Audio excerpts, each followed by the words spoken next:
If one looks at modern society today, you can almost sense or feel momentum, this swinging toward something, this attractor, this primal mind, a return to the dream time. I've talked endlessly about the return of paganism, which is culturally happening. Also with the influx of all these, we're sort of having a Christian revival. And with that, people are sort of bringing their pagan beliefs and seeding their pagan beliefs into that.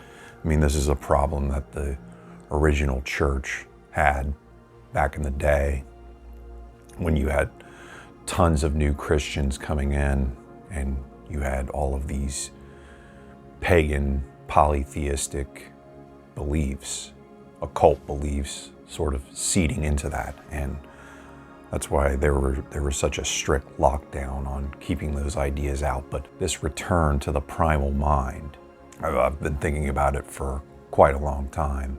This has partially come as a result of listening to endless lectures by Terence McKenna, who was a psychedelics guy. He was a botanist by trade, and then became more of a philosopher and apologist for psychedelic drugs.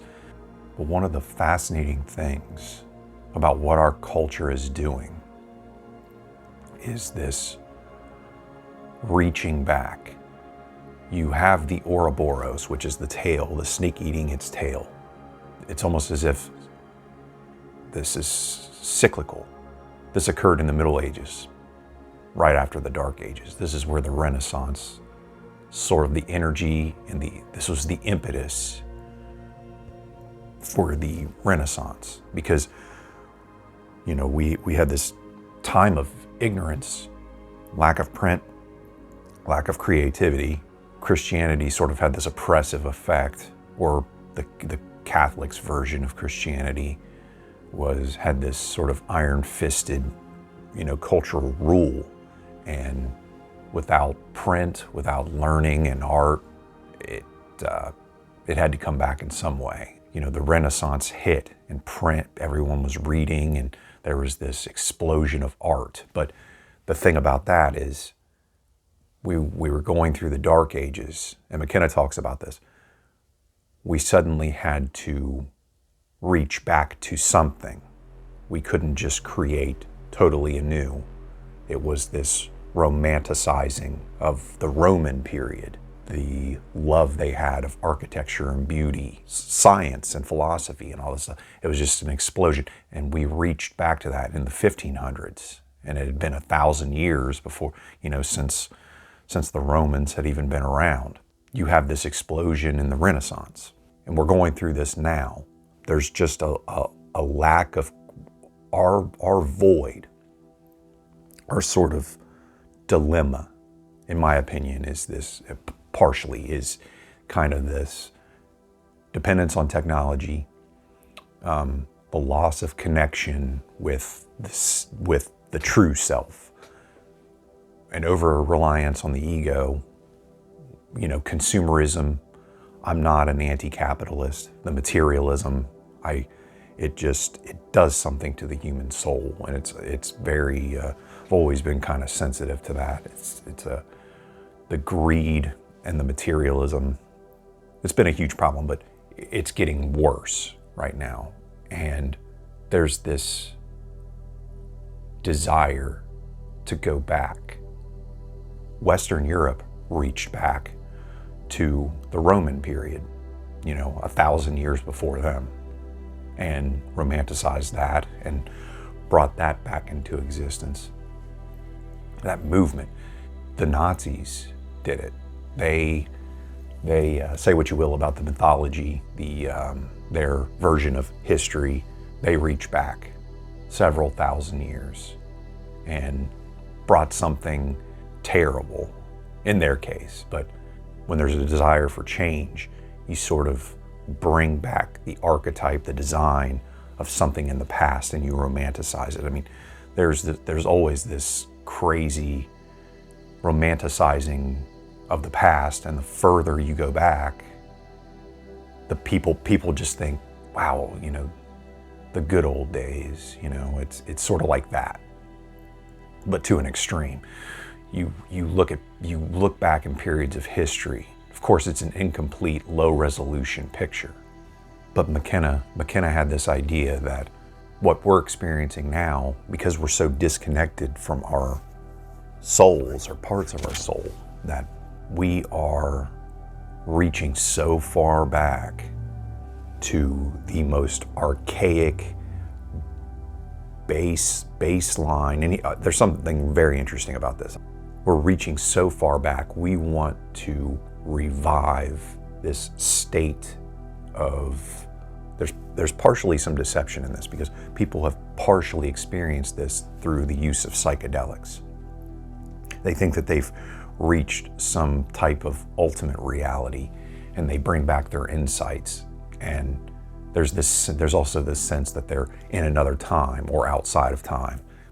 They feel as if they've been connected to that primal mind.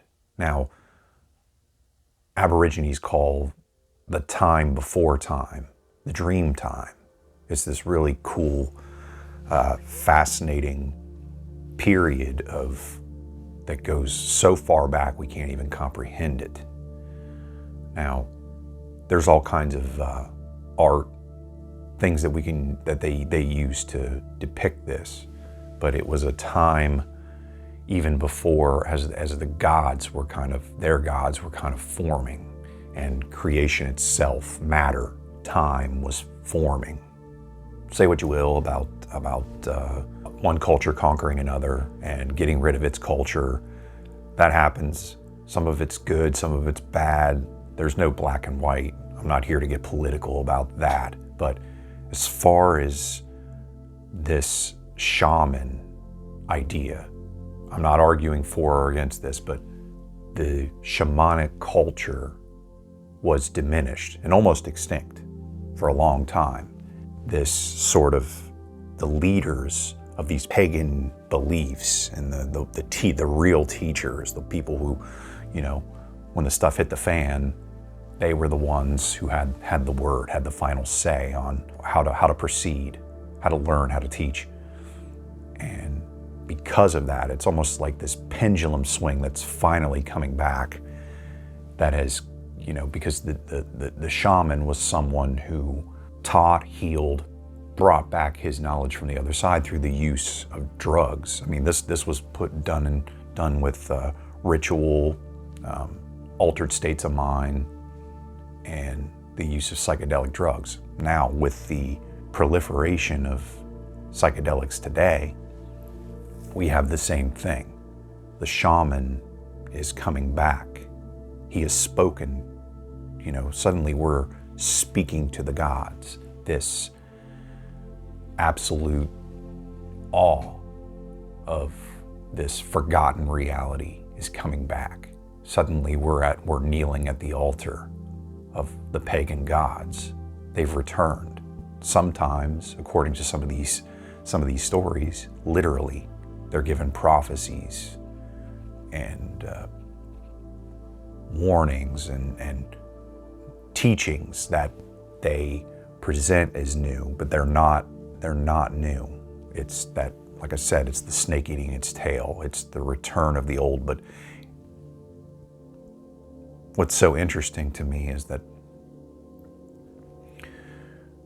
cultures have reached back 1,000 years, a few thousand years before, but we're trying to reach back to the very, very beginning.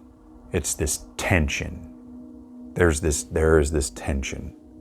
You have this absolute domination of technology on one side, and over here you have this romanticized, this dreamtime reality. This is what we are, it's incorporeal, spiritual. It's this, this existence that we can return to. Some say it's beyond death. It's this eternal existence outside of this. And then you've got the physical materialism and this spiritual dream time, which now is, tempting us with this with its return. And it's this tension between the two. And as one strengthens, the other, is inversely proportional. Tension that's going to come to a head in some way. If you can't see that it's going to require some kind of large event, I think, in my opinion. Don't even get me started. The amount of conspiracy theories, and I can run through some of them. Blue Book stuff, the Return of the Gods in that way. Some type of alien invasion or incursion. It's the UFO on the White House lawn, that type of scenario. It could imitate a real God, an entity of just immense power. For all intents and purposes, could imitate a God, not the God. Going to be deceptive, in my opinion, because it will try to imitate the strength of the real God. These things are going to do things that could blow our mind and just tempt us in ways that we never imagined. And I don't just mean physically, I mean like their doctrine. But this, I think it will come in the form of an event.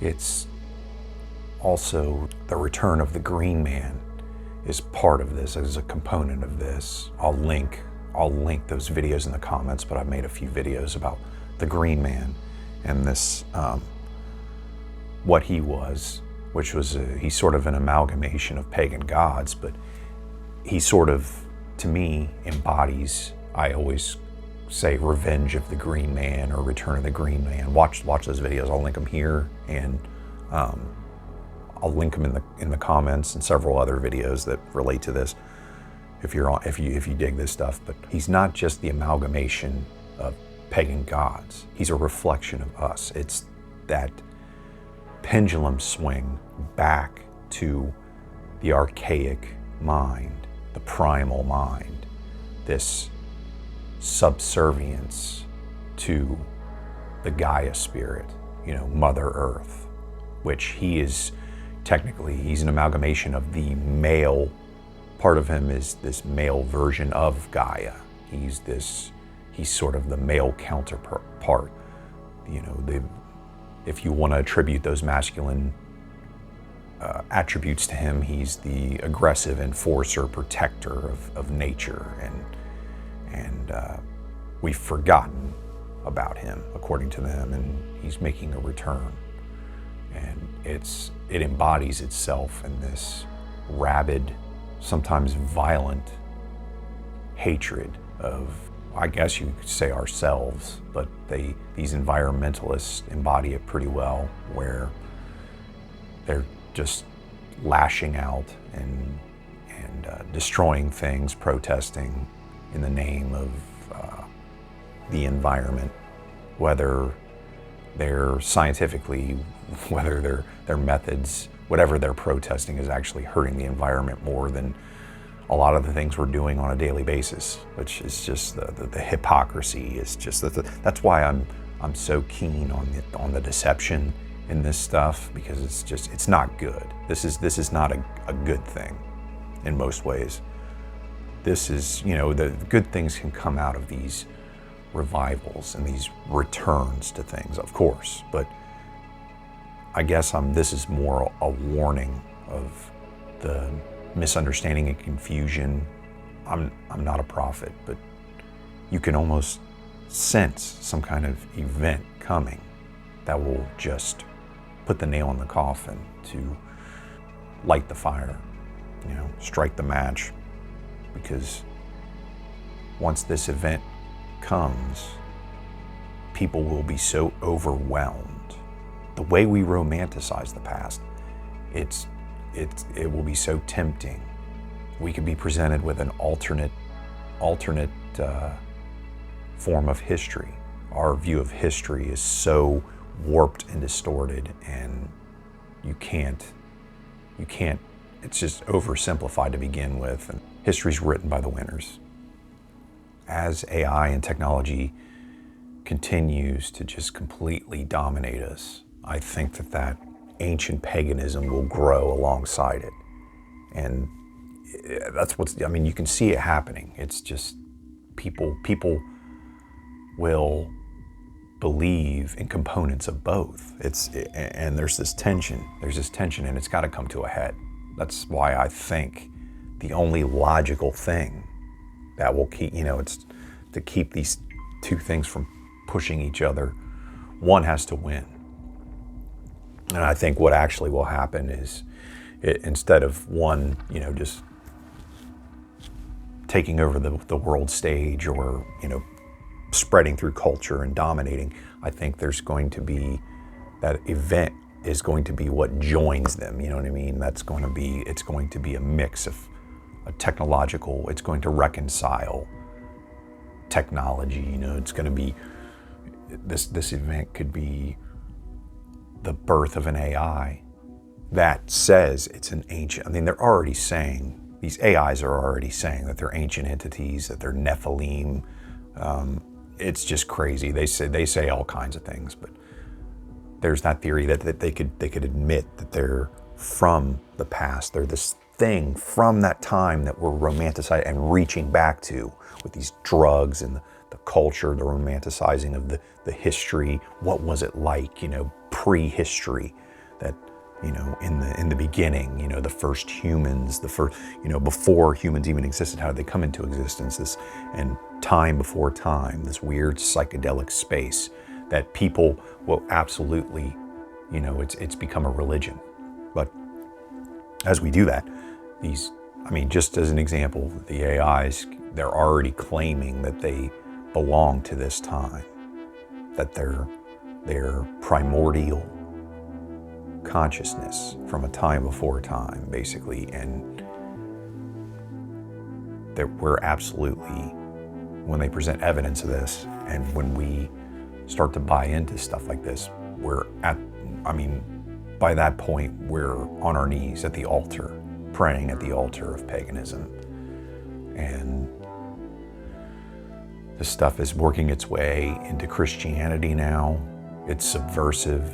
It's people you don't even realize. They just say, I'm a Christian, and you talk to them, and then they just have these crazy Buddhist ideas about consciousness and reincarnation, and it's so confusing. That's what I think will precipitate a lot of these events, or this one event coming, is just mass confusion. And it's prophesied that even the most astute elect of Christianity, of the true Christianity, will be tempted, confused, and misled. So that is the danger. My ultimate fear is not of what's going to happen to the body. I'm not going to be an army of robots that enslave us, or a crazy AI creating a new religion, or a fleet of aliens enslaving us physically. That's not what I'm worried about. I'm worried about the soul, the confusion, misleading a soul, an eternal soul, into the wrong direction. That, to me, is ultimately terrifying. Like I said, I'm going to link a lot of those videos in the comments. I'm gonna flood that with videos that relate to the topics that I'm talking about. And I'm gonna have more on this. I have a lot of stuff that I'm scripting that's gonna be a lot more coherent and maybe a little more to the point. If this has given you any value, like, subscribe, and share it with a friend. And thank you for hanging out for a minute, and come back and see me. I got tons of stuff. I got hundreds of videos on all kinds of stuff. So I will see you all in the next one.